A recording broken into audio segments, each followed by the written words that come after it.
Hey everyone, I'm Farah, and I'm 28 years old. I highly recommend you get your snacks with this one because it's going to be a long ride. You see, my life has been a whirlwind of ups and downs, and honestly, I never thought I'd end up where I am today. But hey, let's dive right in. Like I said before, I'm Far, just a regular girl who's had her fair share of struggles. You know how some people have parents to guide them through life. Well, I didn't have that luxury. I was an orphan navigating the world on my own and having to fend for myself when I turned 18. As you can imagine, I made a bunch of dumb decisions along the way. But wait, here's where the plot twist comes in. Despite all the chaos and uncertainty life threw at me, I scored a full-ride scholarship to a decent university. Can you believe it? I went from feeling like I'd end up on the streets to having this incredible opportunity. I decided to take advantage of this and major in both finance and media, a combination that felt like the ultimate power move, mainly because I didn't know what else to do. Fast forward to my graduation, I was ready to take on the world, armed with my dual degrees and a determination like no other. I felt like I could conquer anything, and I was ready to prove it.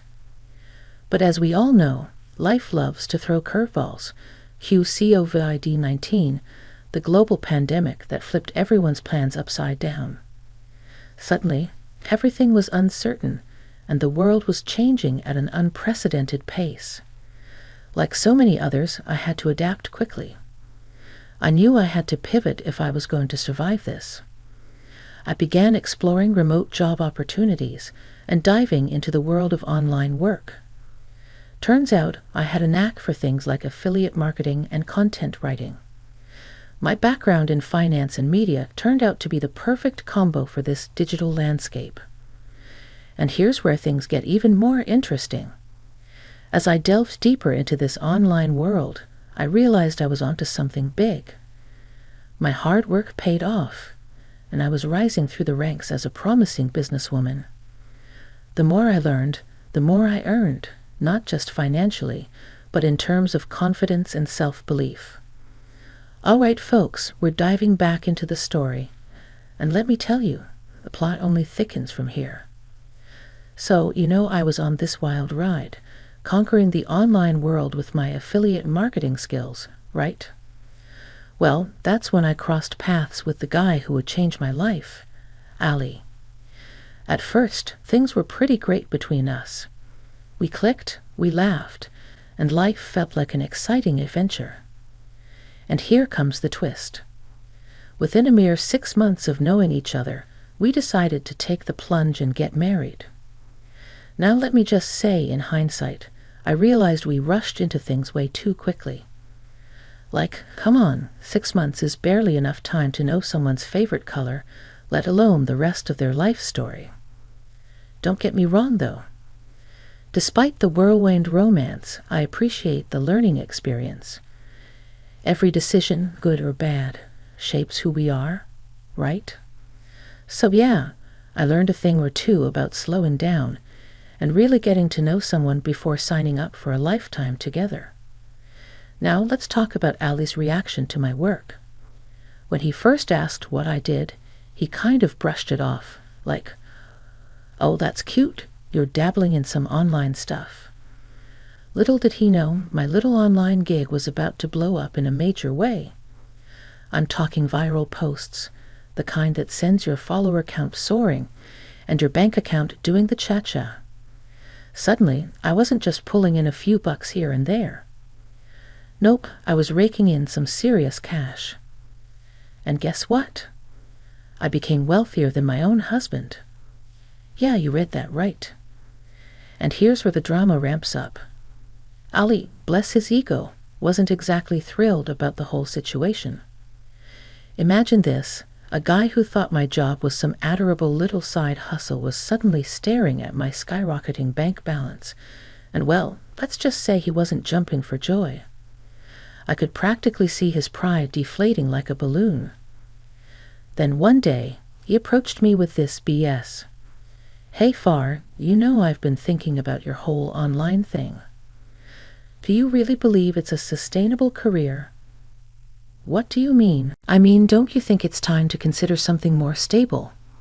It's nice that you're trying this out, but come on, let's be realistic. You're not really making a significant income from it. Excuse me? Are you saying my work isn't worthwhile? I make more money than you. This seemed to tick him off because I swear I almost saw the vein in his forehead burst. No, that's not what I'm saying. I just think it might be better if you focus on something more concrete, like finding a steady job, or even just staying home and taking care of things here, like a traditional housewife. Ali, you have no idea how much effort I put into this. I've worked my tail off to build my online presence, to connect with people, and yes, to make money. I've faced challenges, learned new skills, and grown so much in the process. Yeah, sure, but it's not exactly a real job, is it? It's not like you're bringing in a substantial income. And let's face it, it's a bit embarrassing when people ask what you do. Embarrassing? Are you serious? This is my passion, my hard work, and my success we're talking about. I'm proud of what I've achieved, and I'm not about to give it all up just because you don't see the value in it. Look, I just think it's time to be practical. We could use some more stability, especially with everything going on in the world. And if you stay home, you can focus on making our home comfortable and taking care of things here. Ali, I'm not going to put aside my dreams and all the progress I've made just to become a housewife. I deserve to have a fulfilling career that I'm proud of. I deserve to chase my own goals and passions. And if you can't support me in that, then maybe we need to have a serious talk about our future together. We argued for hours and hours, and I was so fed up with him that I left. For some context, after we got married, I moved in with Ali and decided that I would rent out my place for some extra money on the side. But with the way Ali was acting, I was second-guessing staying in the same home as him. So I threatened to leave and go back to my place till he could figure his insecurities out and stop being mad at me for making more money than him. Okay, Farah. I'm sorry for bringing it up. You're right and I'm wrong. Please forgive me. Don't go, please. Well, I didn't see that coming. It was almost too easy. This is what we call foreshadowing, folks. After Ali promised to support me, I thought things would get better. But nope, that wasn't the end of it. The very next day, I got ambushed. Not by ninjas, but by Ali and my mother-in-law, Salma, both ready to give me a piece of their minds. They shouted at me, berating me for not heeding Ali's advice and continuing with my stupid online thing. I was caught off guard, and their words felt like daggers piercing through me. I couldn't hold back the tears. I felt trapped and utterly defeated.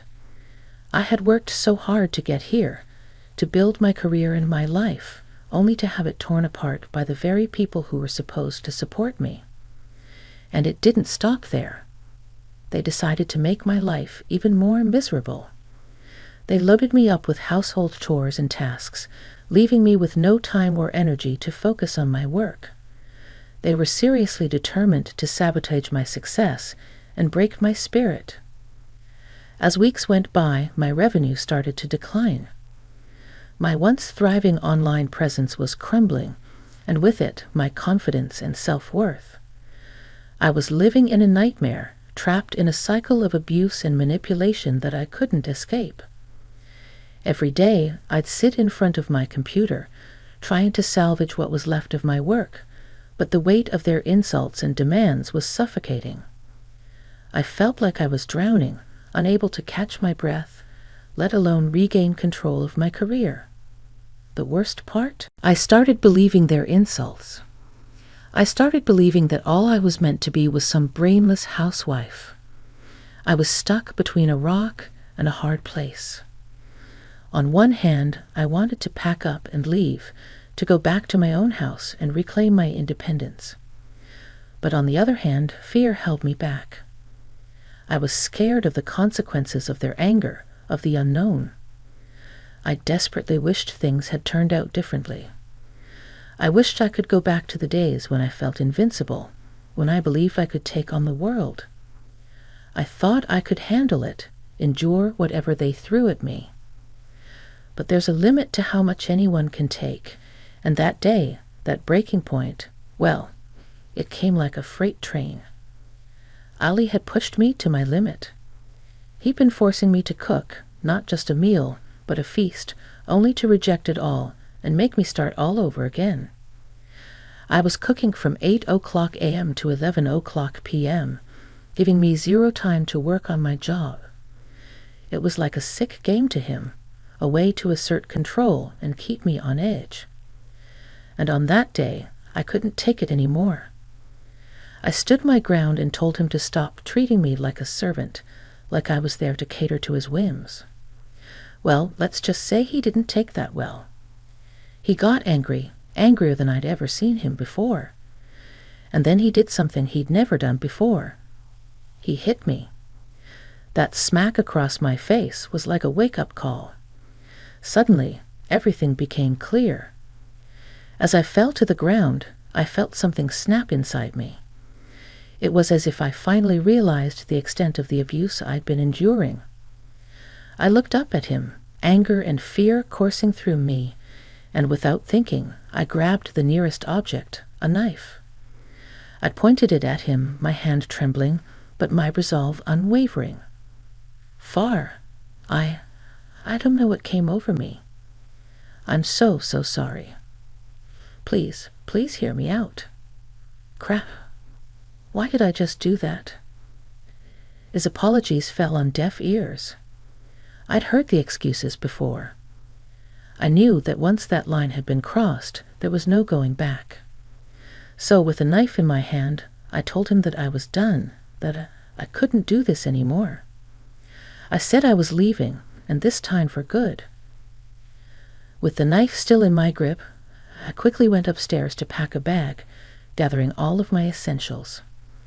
I walked out of that house, ready to call the cops if he so much as looked at me. He started blubbering and crying, as if he was the one who just got assaulted. And that's when I knew that I could never love him. That toxic environment had suffocated me for far too long. I didn't know where I was going, but I knew I couldn't stay there.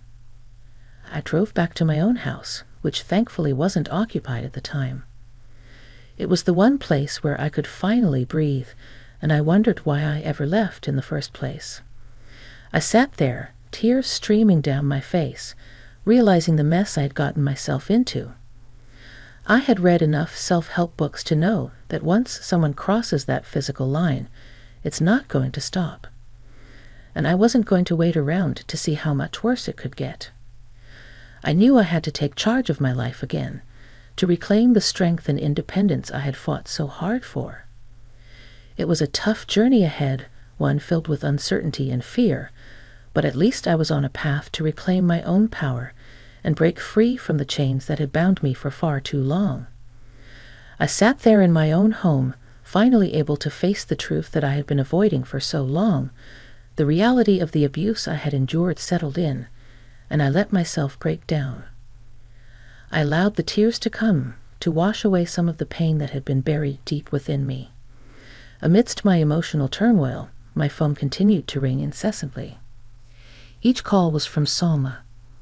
I had been ignoring her calls, hoping that if I stayed quiet, she would eventually give up. But she was persistent, and eventually I answered. My voice heavy with exhaustion, Salma's voice on the other end sounded different, sad, almost defeated. She pleaded with me to go back to Ali, to sort things out, to mend the broken pieces of our marriage. Her words were like daggers, reminding me of the twisted web of guilt and manipulation that had kept me captive for so long. I scoffed at her words, unable to believe the audacity of it all. Loving conversation overcome anything? If only it were that simple. I told her, without mincing my words, to go to hell along with her son. I made it clear that I was done, that I would never return to that nightmare they called home, and that they should leave me alone. But Salma's tone shifted. Her desperation turned into threats, ones that sent shivers down my spine. She told me that if I left, Ali could take my money. Money I had worked so hard to earn. We didn't do a prenup. He could do that. I didn't know what to say, so I hung up the phone, my hands trembling. Fear crept in once again as the realization sank in that this wasn't over. They wouldn't just let me go. I knew deep down that I couldn't stay in that house. I couldn't risk them showing up at my doorstep, forcing me to go back to that hellscape. With a heavy sigh, I knew what I had to do. I couldn't let them control me any longer. I had to take control of my own destiny, put my safety and well-being first, and run as fast as I could. And that meant leaving everything behind, the abuse, the manipulation, and yes, even the house.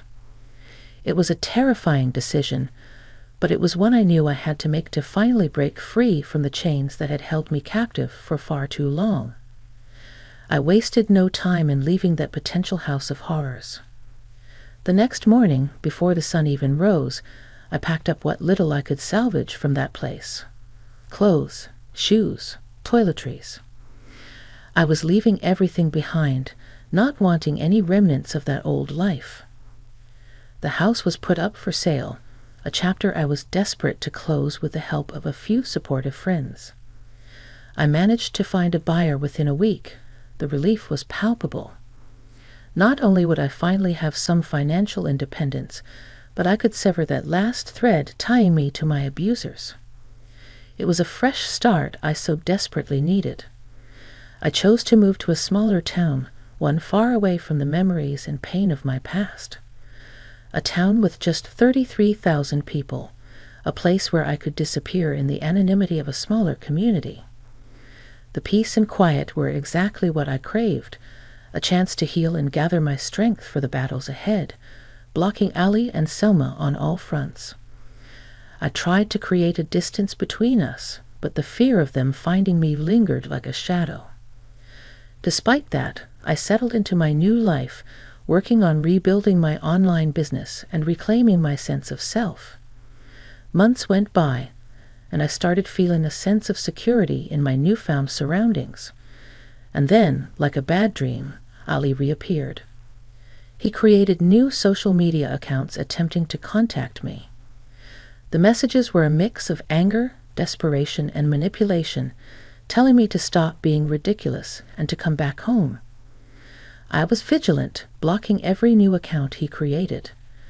Despite the looming threat, I slowly started getting back on track. My online business began to flourish once again, giving me a glimmer of hope that I could regain control of my life. With each successful step, my confidence grew, and I realized that even though I had been through hell, I was strong enough to overcome it. As I carefully guarded my whereabouts and built a shield of anonymity around myself, I began to feel a sense of empowerment. I was creating a life on my own terms, away from the toxic influences that had held me back for so long. I also needed this time to think strategically about how I could divorce Ali and keep all my money. I was thinking of a postnuptial agreement, but I doubt he would accept that considering he wants me cornered and desperate. Ali upped the ante when it came to contacting me, because he would make a new account every single day trying to contact me. Of course, I ignored his growing threats and excessive pleas. But one day, he said something that gave me shivers. "It's been months now, Farah. Why are you still hiding? You don't think I won't find you? I swear to God, if you don't come home this instant, I'll burn your house to the ground." I couldn't believe it when I received that threatening DM from Ali. His audacity to think he could still control me after all this time was infuriating. But I wasn't about to cave in. Instead, I blocked him as I had done before and refused to engage. And then silence. No more new accounts, no more messages, no more threats. It seemed like he finally got the message that I wasn't going to be his victim anymore. But a week later, I received a message from a friend back in my old town. It was a shocking photo. A mugshot of Ali and Selma, both caught in the act of committing arson on what used to be my house. I quickly did my goggles and found that they were indeed arrested for arson, with Selma stupidly revealing that they thought there was someone else in the house, and had they known, they wouldn't have done it. So now they're also being booked for conspiracy to commit murder. What idiots. The twist was surreal. They had actually tried to burn down that house. The new owner had managed to catch them in the act, stopping the fire before it could consume the place. The sheer audacity of their actions left me stunned, yet I couldn't help but feel a mixture of emotions: shock, anger, relief. Knowing that they were now behind bars awaiting trial brought a sense of vindication. They wouldn't be able to escape the consequences of their actions this time. With their hearings pushed far into the future, they were stuck in a stinky, crappy jail cell, unable to continue their torment of me. It was a strange mix of emotions. Part of me still felt the fear of their potential threat, but a bigger part of me was relieved that they were finally facing justice. Right now, I'm working with a lawyer to ensure that I am protected when I divorce that scumbag. Wish me luck, you all. And if you have any advice on how I can sever the ties with that family fully, please let me know. Thanks for listening to my story.